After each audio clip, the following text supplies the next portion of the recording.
Na minha prateleira está um frasco de sabão que não me custou absolutamente nada. Não quase nada. Zero. Um dos ingredientes estava bem ao lado da minha lareira e o outro estava na minha cozinha. Na verdade, eu estava planejando jogar um deles fora. Este sabão limpa, faz espuma e sinto que ele é melhor na minha pele do que a maioria dos produtos pelos quais paguei. A matéria-prima está sentada ao lado da sua lareira neste exato momento. Este é o sabão usado pelos vikings. O sabão da família da fronteira era feito do zero todo o outono, e eu vou mostrar exatamente como fazê-lo. Serei completamente honesto com você sobre o resultado final, porque a maioria dos vídeos sobre este tópico pula essa parte ou erra completamente. Você já sabe o que acontece quando a cinza fica molhada.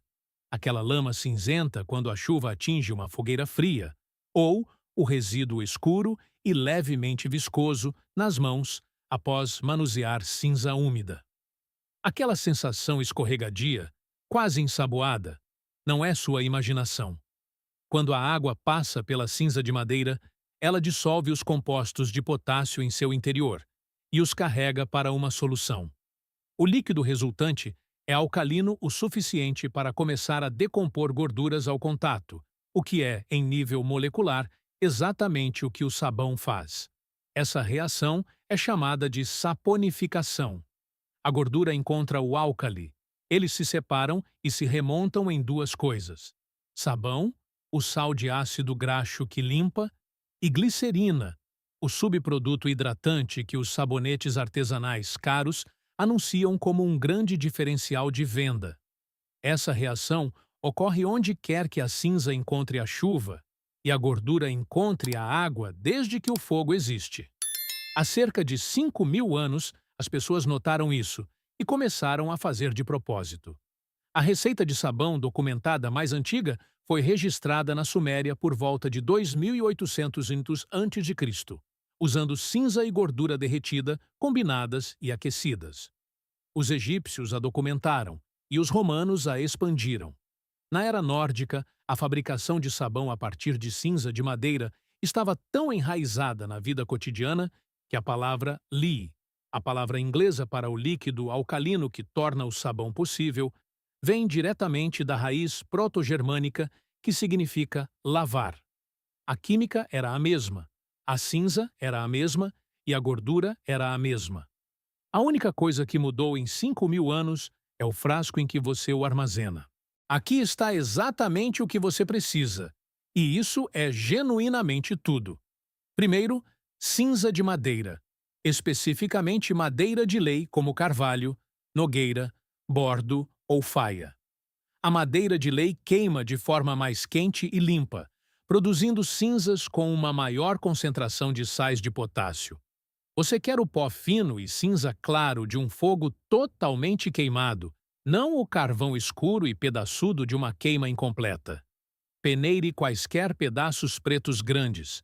Quanto mais branca e fina a cinza, mais forte será a sua lixívia. Em seguida, você precisa de água da chuva, ou água destilada, não água da torneira. A água da torneira contém minerais que interferem no processo de lixiviação. Um balde deixado do lado fora faz o trabalho perfeitamente. Você também precisa de gordura livre. Sebo ou banha derretidos produzem o sabão mais confiável com uma boa espuma. O azeite de oliva faz um sabão mais suave, enquanto o óleo de coco faz um sabão mais duro e com mais espuma. O que você tiver disponível, aquecido até ficar líquido. Você precisará de um recipiente de madeira, plástico ou aço inoxidável para a lixiviação. Não use alumínio, pois a lixívia dissolve o alumínio e produz gás hidrogênio. Mais importante ainda, você deve ter luvas de borracha e uma garrafa de vinagre mantida por perto. Isso não é opcional.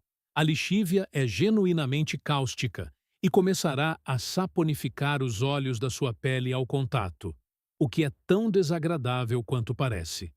O vinagre a neutraliza imediatamente. Use luvas toda vez que manusear a lixívia. É isso. É assim que tudo se junta. Encha seu recipiente de lixiviação folgadamente com cinza de madeira de lei. Forre o fundo com um pedaço de pano ou palha para agir como filtro e crie um pequeno furo de drenagem na base, para que o líquido possa pingar em um vaso de coleta abaixo. Despeje a água da chuva lentamente sobre a cinza. Deixe-a filtrar e pingar pelo fundo. Esse líquido escuro, cor de chá, com uma sensação levemente escorregadia, é a sua lixívia. Despeje-o pela cinza mais 2 ou 3 vezes para aumentar sua concentração. Agora, aqui está o teste que os vikings usavam e que ainda funciona perfeitamente hoje. Coloque um ovo fresco na solução de lixívia. Se ele afundar, a lixívia está muito fraca. Então passe-a pela cinza novamente. Se ele flutuar com cerca de 1/4 de sua superfície acima do líquido, a concentração está correta. Se ele boiar muito alto, dilua com um pouco de água. Uma batata crua funciona da mesma maneira. Este é o controle de qualidade original para um processo que precede os laboratórios de química em 5.000 anos. Assim que sua lixívia passar no teste, combine-a com sua gordura. Para uma primeira fornada, use o suficiente para aproximadamente um frasco de 1 litro de sabão pronto. 2 xícaras de gordura derretida, aquecida a cerca de 40 a 50 graus Celsius, um pouco acima da temperatura corporal, e 2/3 de uma xícara de solução de lixívia. Essa é a proporção tradicional de 3:1 por volume. Despeje a lixívia lentamente na gordura quente, nunca o contrário. Sempre adicione a lixívia na gordura. Mexa constantemente. A mistura ficará turva e engrossará quase imediatamente. Aqueça suavemente em fogo baixo, mexendo regularmente. Este é o processo a quente. Você está cozinhando a saponificação em vez de esperar semanas para que ela aconteça em temperatura ambiente. Dê a ela várias horas. A mistura passará por estágios: cerosa, depois granulada, depois brilhante e pastosa, semelhante a um purê de batatas espesso. Quando um pequeno pedaço na sua língua der um leve choque, como tocar em uma bateria fraca, a saponificação está quase completa. Quando esse choque desaparecer inteiramente, está pronto. Aqui está a única coisa que as pessoas costumam errar na primeira vez. Elas esperam que ele se transforme em uma barra dura. Não vai. Esta lixívia é baseada em potássio, e o sabão de potássio é naturalmente macio. O que você terá é uma pasta lisa e fácil de pegar com uma colher que vai para um frasco. Isso está correto. É o que deveria ser. Pegue uma pequena quantidade nas mãos. Faça espuma com água e lave. Se quiser algo mais firme, adicione 2 colheres de sopa de sal de cozinha comum durante os últimos 30 minutos de cozimento. O sódio desloca parcialmente o potássio, tornando o sabão menos solúvel em água e mais firme. Você pode então pressioná-lo em um molde e deixá-lo curar por 2 a 4 semanas, onde ele ficará mais firme à medida que a água evapora. Esta é uma técnica documentada de manuais de fabricação de sabão dos anos 1700. Guarde-o em um frasco de vidro ou em um molde de madeira forrado com pergaminho, nunca alumínio ou lata. Agora, aqui está a minha versão pessoal, a que eu realmente uso. Assim que o sabão estiver cozido e ainda morno fora do fogo, misturo um pequeno punhado de folhas de hortelã secas moídas até virar um pó grosso. A hortelã cresce como se estivesse tentando tomar conta do meu jardim. Plante uma vez e você terá mais do que saberá o que fazer pelo resto da vida. Ela adiciona um leve perfume natural e uma textura leve, que passei a preferir ao sabonete comercial liso. Também adiciono lavanda seca. Eu a plantei uma vez há cerca de 10 anos, e agora tenho um canteiro cheio ao longo do lado sul da casa.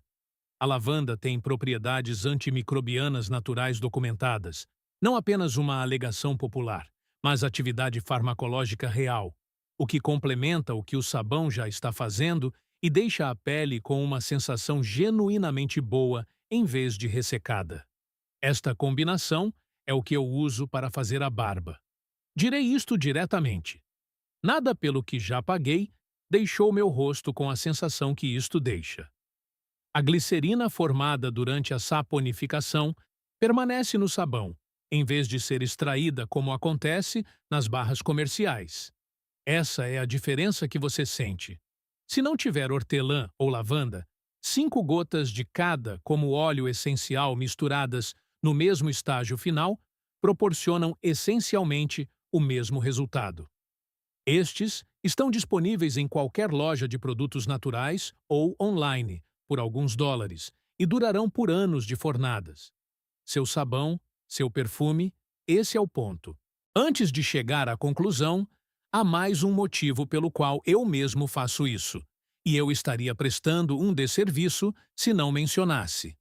Se você tem prestado o mínimo de atenção ao que vai no sabão comercial e nos produtos de higiene pessoal, já sabe que a situação é ruim. Parabenos, fitalatos, fragrâncias sintéticas, lauril sulfato de sódio e triclosan não são preocupações marginais obscuras. Eles são desreguladores endócrinos documentados e mimetizadores de hormônios que aparecem em listas de ingredientes de produtos que as pessoas usam na pele todos os dias. Sua pele não é uma barreira que impede tudo, é uma membrana. O que você coloca nela é absorvido pela sua corrente sanguínea. Esse é o mesmo mecanismo por trás dos adesivos de nicotina e cremes de terapia hormonal. Funciona porque a pele absorve.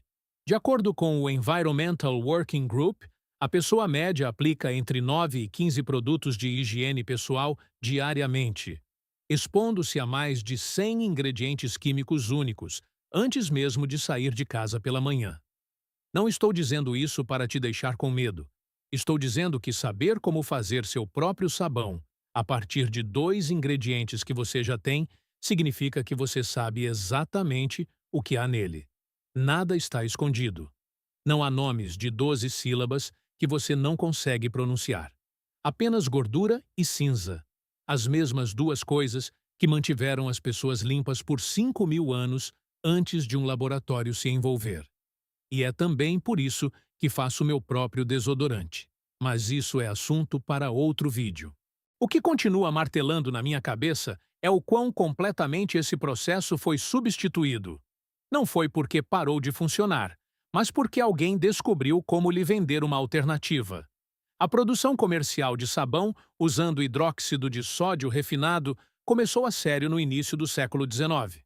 Em meados de 1800, empresas como a Procter & Gamble, fundada em Cincinnati em 1837, o industrializaram em milhões de barras idênticas. Em 1879, o sabonete Ivory anunciava que flutuava. No início do século XX, fazer sabão a partir de cinzas tinha passado de uma habilidade doméstica comum para algo excêntrico e depois foi esquecido. No entanto, a cinza da sua lareira ainda contém exatamente os mesmos compostos de sempre. A gordura na sua cozinha ainda saponifica da mesma maneira que na Suméria. O teste do ovo ainda funciona e o teste do choque ainda funciona. As matérias-primas estão na sua casa agora e sempre estiveram. Não sei qual é a sua situação ou por que você está assistindo a isso. Talvez você queira fechar mais um ciclo em direção à autossuficiência. Talvez o sabão seja o item de preparação em que você ainda não tinha pensado. Talvez você apenas goste de saber como as coisas realmente funcionam e acabou aqui à meia-noite seguindo uma pergunta da qual não conseguia parar de puxar o fio. Não importa. Funciona de qualquer maneira. Agora você sabe como. Se esta jornada pela química antiga da sua lareira mudou a maneira como você olha para os recursos ao seu redor, por favor, inscreva-se e curta o canal. Estamos desenterrando a história e as habilidades que o mundo moderno tentou enterrar. Vamos recuperar nossa autossuficiência. O próximo capítulo do Conhecimento Esquecido será aberto em breve.